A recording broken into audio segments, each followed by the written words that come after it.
The letter N story sound mm. In a bustling town with houses in rows lived a boy named Ned with a nifty nose. He could smell flowers from miles away and detect a cookie baking come what may.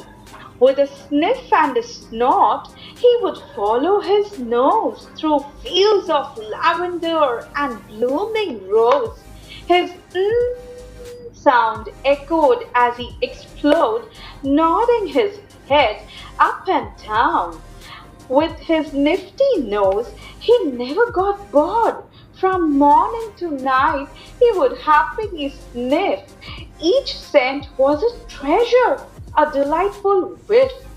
Ned the boy with a nifty nose, in his world of aromas, he happily chose.